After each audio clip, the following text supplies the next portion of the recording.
Ya, 91.3 MNC Trijaya FM Bandung, pendengar Trijaya. Selamat sore kembali untuk Anda semua. Fajar Wira Subrata masih menemani Anda. Kali ini di program Room spesial Ramadan dan juga spesial Hari Kartini, karena memang 21 April sejak lama diperingati sebagai salah satu hari besar penanda perjuangan seorang perempuan pahlawan nasional, yaitu Kartini.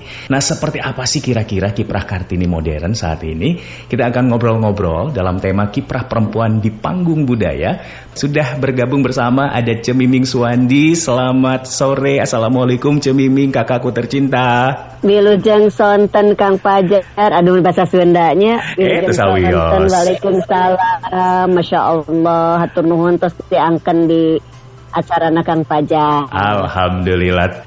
Cemiming, ini hari ini kan Hari Kartini ya. Ini banyak orang juga bilang bahwa ini adalah sebuah momen kebangkitan untuk kaum perempuan di Indonesia.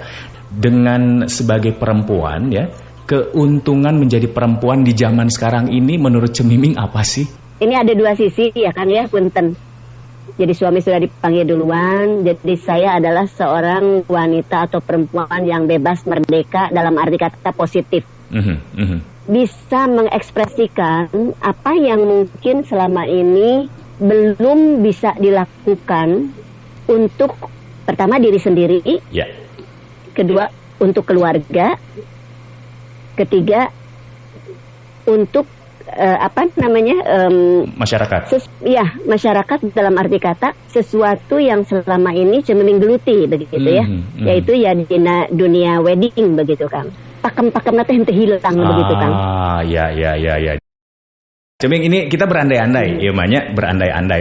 Kalau misalnya Cemiming kembali ke masa lalu di zaman wanita penuh dengan keterbatasan, ya, apakah Cemiming akan menjelma menjadi wujud perempuan yang manut saja, atau akan menjadi perempuan seperti sosok Kartini atau Dewi Sartika mendobrak keterbatasan? Kira-kira akan menjadi wanita yang mana nih? Ya pastinya begini ya, kan setiap manusia sama Allah itu diberi akal pertama. Kedua, mempunyai hak asasi yang mungkin harus diekspresikan menurut Cemiming.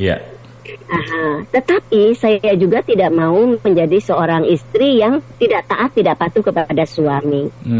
Mungkin dengan misalnya memberikan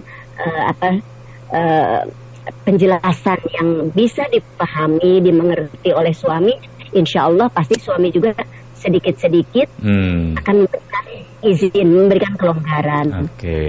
Tapi kalau kita sudah diberikan kelonggaran oleh pasangan kita atau oleh suami, ya tetap gitu kan. Jadi jangan istilahnya ngalunjak begitu ya. Kita tetap harus hormat sama suami kita. Imam kita adalah suami gitu. Nah, Ceming, ini berbicara tentang seorang Miming Suwandi. Wah, ini kayaknya masyarakat Jawa Barat khususnya juga sudah sangat mengenal, berprofesi utama sebagai seorang pembawa acara ataupun MC begitu. Kemudian juga pernah menjadi penari, ya. Kemudian juga pernah menjadi pembawa acara di stasiun televisi Indonesia. Kemudian juga beberapa waktu terakhir saya lihat juga Ceming ini seringkali memberikan workshop terkait tradisi pernikahan Sunda, bahkan main teater. Nah, sebetulnya mengawali semua profesi yang sudah dijalani, kecintaan Cemiming terhadap tradisi ataupun budaya, khususnya budaya Sunda, itu awalnya dari mana Cemiming? Jadi gini, bapak itu dulu pemain pok ya, menpo.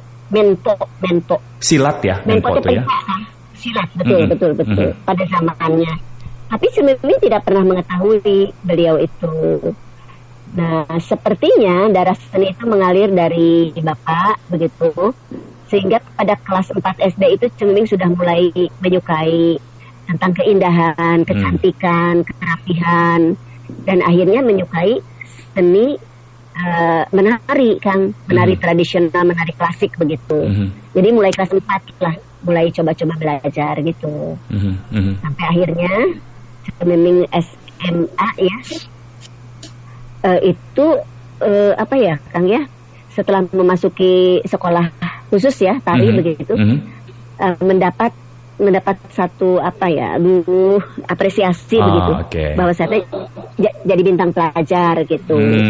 Padahal sebetulnya selama mengikuti tari itu Cemiming tidak pernah bilang sama orang tua, karena orang tua itu tidak memperkenankan anaknya seperti beliau begitu ya, disebut nanti kembang buruan. Nah, apa itu kembang buruan, Ceming? Dilarang kenapa? Jantan begini katanya, kata orang tua ya. Nggak pernah sih kakak juga waktu pentas drama gitu diturunkan Tina Agustusan teh di panggung. Tidak boleh ditonton sama orang, anaknya tuh begitu. Nah, Cemiming juga termasuk salah satunya seperti itu. Orang tua, karena Cemiming anak bungsu, jadi dia tidak mau nyantos ya lah di rumah aja gitu, apa-apa gitu, terlalu sayang barangkali. Berarti mirip Kartini ya, dilarang-larang ya sebetulnya ya dari awal. Tapi akhirnya setelah tahun 76 itu Cemiming mendapatkan piala. Pada saat menerima piala itu kan harus didampingi orang tua kan, gitu. Jadi mau nggak mau Cemiming bilang ke ibu sama bapak teh, "Mak, Pak," gitu, "Miming badai keke." Yang akhirnya beliau juga bisa menerima dan tidak marah, malah bangga gitu ya. Anaknya teh, geningan ternyata dia itu bermain gitu. Ya, begitulah Kang ceritanya mah. Akhirnya dari situ teryakinkanlah orang tua ya Cemiming mungkin melihat Cemiming memang punya bakat di dunia seni. Kemudian setelah menekuni jadi penari, kapan mulai tergerak untuk juga menjadi seorang pembawa acara, Ceming? Itu mas sebetulnya nggak kebetulan Kang. Jadi Cemiming lebih mencintai dunia seni tari karena dari awal ya, dari umur 10. Kemudian setelah saya mendapat piala itu, jadi banyak orang yang ngeceng begitu ya, bermain itu. Akhirnya banyak disunting, Ming, kita akan ada misi kesenian keluar begitu. Boleh gabung? Boleh. Jadi mewakili Indonesia. Grup kesenian Cemiming. Kesenian Cemiming dulu ya. Mewakili Kota Bandung, mewakili Jabar. Akhirnya bisa melanglang buana mewakili Merah Putih gitu kan. Seperti itu. Nah, di tahun 78 ketika masuk di Cemiming dulu IKIP namanya, Institut Keguruan. Nah,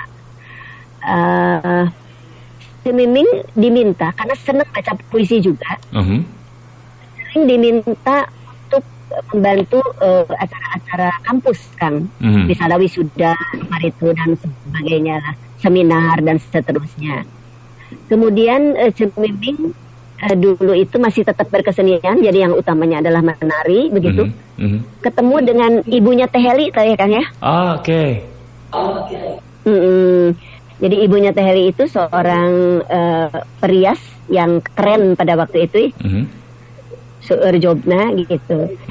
Pada tahun 78-an kalau tidak salah, itu kebanyakan yang menjadi MC itu adalah pria, Kang.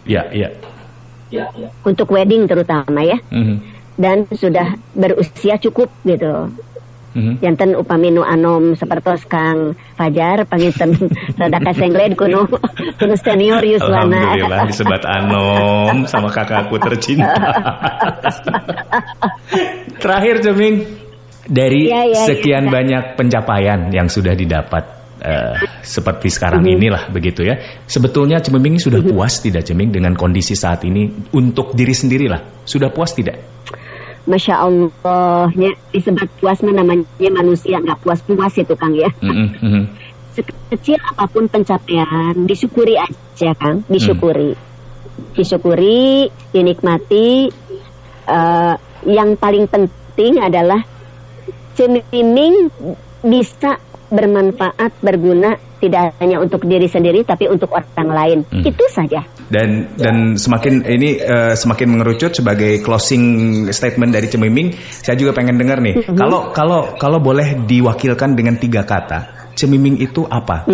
Cemiming itu apa 3 katanya? Yang mewakili diri sendiri, yang mewakili pribadi seorang Miming Suwandi. 3 kata aja. 3 kata. Mungkin saya ingin menyampaikan saya sederhana. Sederhana, 1. Yang kedua, jadi diri sendiri. saya tidak mau menjadi orang lain gitu, betul. Kang. Yang ketiga tadi konsisten, setuju tidak? Kalau saya sih melihat dari di luar pribadi Cemiming gitu ya. Cemiming ini memang punya konsistensi yang tinggi banget untuk segala suatu hal, tegas gitu orangnya. Kan yang menilai jangan diri sendiri dong, harus orang lain. Makanya sulit. Baiklah kalau begitu. Cemiming hatur nuhun pisan. Waktosna segala rupina. Iya. Alhamdulillah nuhun ya Kang Fajar. Terima kasih Tuti Jaya sudah mengundang Cemiming. Mudah-mudahan ada ya sedikit manfaat lah. Baiklah. Sehat teras Cemiming. Mugia di segala sesuatunya dipaparin kelancarannya urusan segala mana. Cemiming hatur nuhun. Sami Kang Fajar nuhun. Mangga, assalamualaikum. Waalaikumsalam warahmatullahi wabarakatuh. Ya baik pendengar, itu tadi perbincangan saya bersama dengan Cemiming Suwandi, seorang pegiat budaya Sunda yang sudah cerita banyak. Wah luar biasa ceritanya ya. Memang matang sekali beliau ini dengan segala sesuatu hal. Jadi untuk para generasi muda yang mungkin juga ingin menggeluti profesi seperti halnya beliau, menjadi seorang pembawa acara, kemudian juga menjadi penari, pemain teater dan lain sebagainya, mudah-mudahan terinspirasi dari perbincangan kita.